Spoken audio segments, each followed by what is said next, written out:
Good morning guys, welcome to today's video. We are here back at the shop and I have a lot to update you on the E36, which has been getting refreshed after the last season of clutch kickers. While I've been gone, Johan has been working very hard to get this car to where it is right now. He's gonna go over a lot of stuff that he's done, but before he gets into that, I'm gonna give you guys the general bigger picture. Engine is identical to last year. It's the same 342J, BC head package, CNC ported head. The big difference though is I did go up in turbo size. Before we had a Garrett G35 900. Doing some math, it actually made sense why my IATs were getting so hot. I have a head that flows a lot and I have an engine that has a huge displacement. And even though a smaller turbo in theory would have better response, it doesn't like the higher RPM that I was driving this car at. And the turbine simply couldn't flow enough air to make the engine happy. So I'm going up in turbo size, not necessarily to make a lot more power, but just to make everything happier. Target power for this car is going to be around 700. Last year at clutch kickers, I think we were closer to 550. So it is a notable gain, but nothing too crazy. The next probably biggest change to the chassis is actually the chassis wiring. So Johan had kind of planned out a full chassis wiring harness for this, and I actually met a guy named Adam here in the Central Florida area that's been putting the chassis harness together. I'm gonna let Johan talk about some of the details. Wanted to take a quick break and let you guys know that today's video is sponsored by Keeps. Keeps is a subscription service that helps men keep their hair. They offer clinically proven treatments to combat the symptoms of hair loss, and those treatments are delivered right to your door. The plans are personalized, doctor recommended, and most importantly, affordable. Typically, they'll wind up like half the cost of pharmacy prices. And with your treatment plan comes 24/7 expert support where you get a year of unlimited doctor messaging. Believe it or not, I actually found out about Keeps from you guys. I read my comments. Some of the comments have been talking about how I'm like starting to lose a little bit of hair in these areas. I don't really notice it. I've never noticed it. You guys commented about it. But now with Keeps, I can prevent it from continuing to happen. I can stimulate growth and take better care of the hair that I have. Don't wait until it's too late. The sooner you take advantage of Keeps, the better off you'll be. Their physicians are gonna help you select the right products and the right treatments for your specific condition and hair goals. I'm excited to continue to fill you guys in on how it works for me, and maybe we could do the journey together. Hair loss stops with Keeps, and to get 50% off your first order, just go to keeps.com/AdamLZ or visit the link in the description. Just keeps.com/AdamLZ. Check it out. I want to give a massive thank you to Keeps for sponsoring this video. It's something I'm excited about, and hopefully it can help a lot of you guys out there too. Thank you, Keeps. So, this car always had electrical nightmare, but long story short, it had the factory harness in conjunction with a plug-and-play wiring specialties harness that worked fine. At clutch kickers, we started to notice things that needed to be changed, and the factory setup didn't work no more. So this year we wanted to change that and clean it up and just like make the system and everything in the car better and more efficient, especially with all the components that we're adding. So we went ahead, we found Adam, the other Adam, made a plan for the harness, pretty much sat down with us on the things that we wanted to add to the car or run on the car, and he went to town, made the plan for the harness. Pretty much he did everything to the motorsport gray, so he used the Autosport connectors, bulkhead connectors, used DR25 heat sleeving. We switched to a PMU, Autosport PMU from ECU Master, so we're running now everything ECU Master. What else? All like high grade motorsport wiring, Tesla wire. So the whole car is being run all by ECU Master products now. Before, I did have their digital dash and it's always been on ECU Master ECU, but now we have their power management unit, which is mounted down here. And you'll notice we actually have two keypads. We have one here and then one that's in the carbon dash. This one right here is so Johan can override stuff, or if anything needs to be done with the car, he can easily reach in and he can just boop, boop, boop himself. And then I have my own pad over here as a driver. Kind of cool. Johan's idea. I like it. Another change with the car, you can see the car does now have an AccuSump. We're not going dry sump on this car because with BMWs you are able to run a rear sump pan. It's not like S chassis where you have to worry about on banks, high G loads, all the oil going in the back and not being able to be picked up in the engine. I believe Dylan Hughes doesn't run a dry sump on his car, right? No, neither D-Lan or Radan. So it's proven. Heard it here, folks. Yep. Mm-hmm.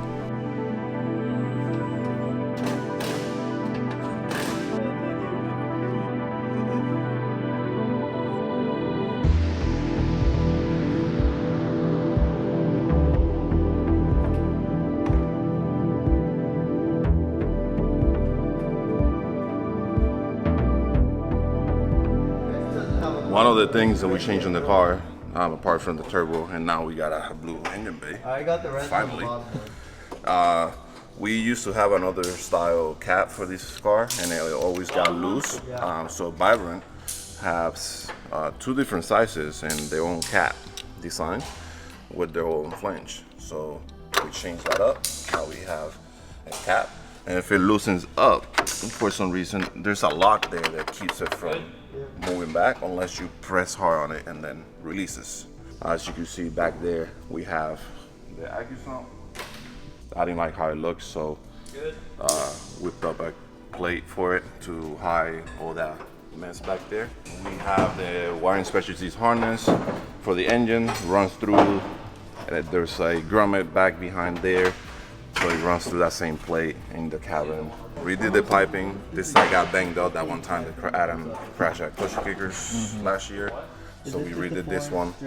I redid that side, not because it was damaged, more because that way, if we wanted to change back to the old setup, it's literally a hot pipe and the turbo, and then slap it on. This turbo has its own lines, the old turbo has its own lines, and intercooler piping, so it will be an easy swap. Apart from there, we got now a billet throttle body. It's pretty sick, keeps everything in the same stock location. This is the power steering flow setting pump. You find what's the highest pressure it reads, and then you pretty much set it down from there with the help of that valve, so you don't burn through pumps.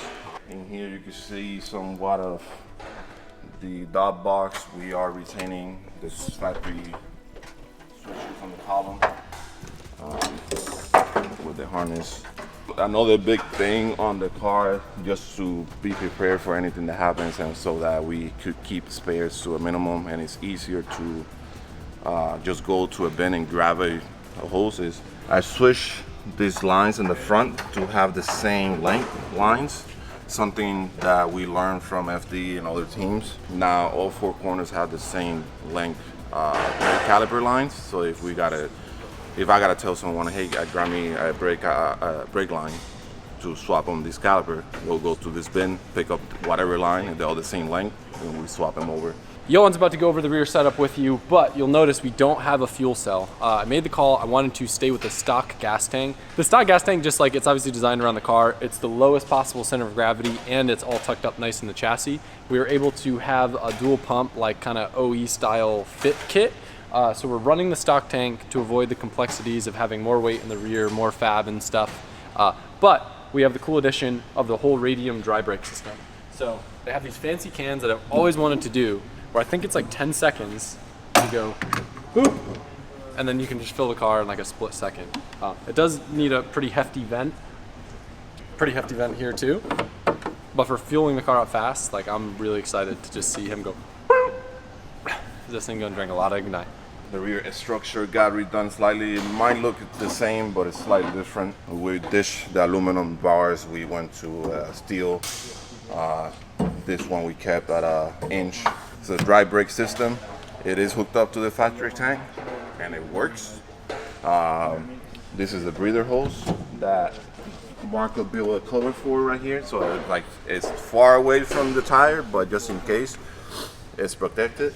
And there's like a valve that goes up there that lets the tank breathe as fuel is coming in. But if, let's say, Adam rolls over, the valve would like shut and not let any fuel spew out. So that's great. This is gonna cut down a lot of time, especially sometimes we forget to fill up, and now it's easier now. You just boom, fill up, and it's like 10 seconds to fill up with one tank, one jug. That's sick.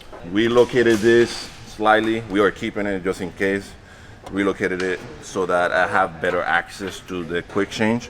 We are just getting it ready. We have pretty much every spare part that we could think of that we would need, given that this is going to be a bank track and it's most likely going to have concrete barriers somewhere in the track. So the chance for contact and wrecking the car are higher. So we're just going to be more prepared, just like treating it like FD, get any component that could go back, can break, and just have it as a spare. So far, I'm a one-man team. The other guys are going to be also driving in clutch kickers, so they won't be able to be helping along the way, unless they get knocked out. Most likely it's going to happen, and then they could help. But yeah, if I'm by myself, it'll be easier for me to even work on the car and like find things and service the car. Yeah. Also, we got the dash.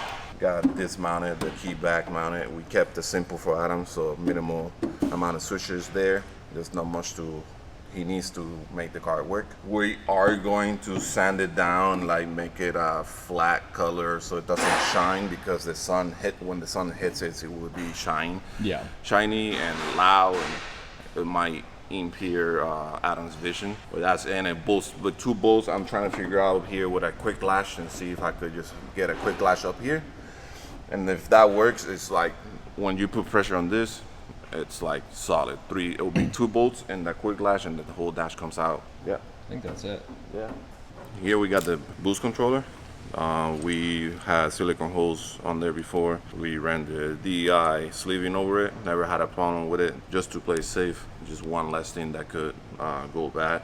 We're gonna convert it to a dash 4 AN and convert this whole system like we did on the Chaser actually, and that came out pretty good. And it's sometimes you put a wrench on it, make sure it's tight, easy to work with. It's simple. The only thing difference I'm gonna do from that car to this one is instead of using banjos on the wastegates, I'm gonna use straight fittings because the banjos can come loose.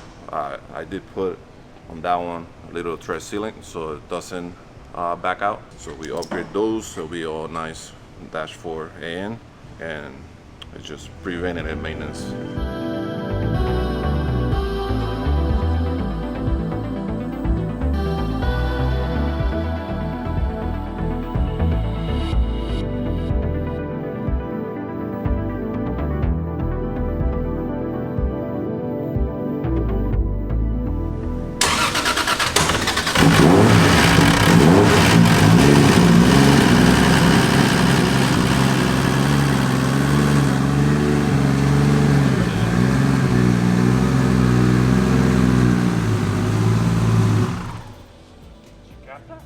First startup.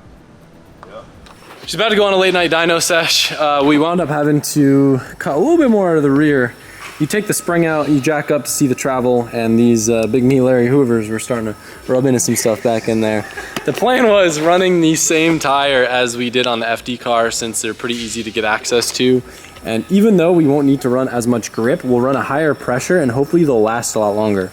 The G2s have a huge tread depth to them, and hopefully running a wider tire will get a little bit better life. We can run higher pressure, maybe a little bit less chassis in the car, but it did require some trimming to make fit. And then in the front, we're not ever able to run NTO1s in FD, and one of the biggest issues I had with this rear tire is getting enough front grip. So we have an NTO1 235. A 255 would probably be better, but that won't fit with the fenders. So Jamie's about to hop on, clean it up. Since it's just a bigger turbo, we should be able to just kind of tweak the VE. And Randy just painted the dash, so that's not going in. I hated how the carbon looked, so I just painted it black. Hate carbon dashes. Yeah. They're not cool. Nope.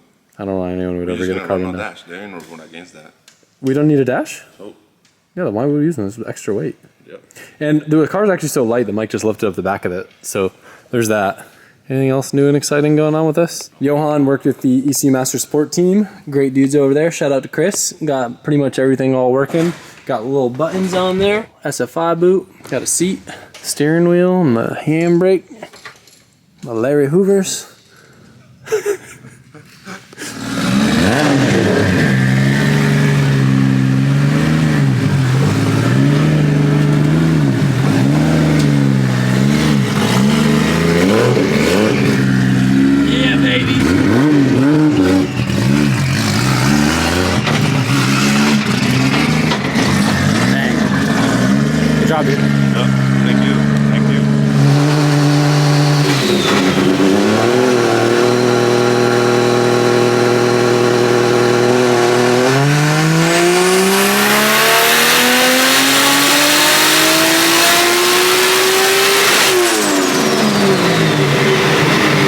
I think the LS coil packs that I've been running are starting to take a on us.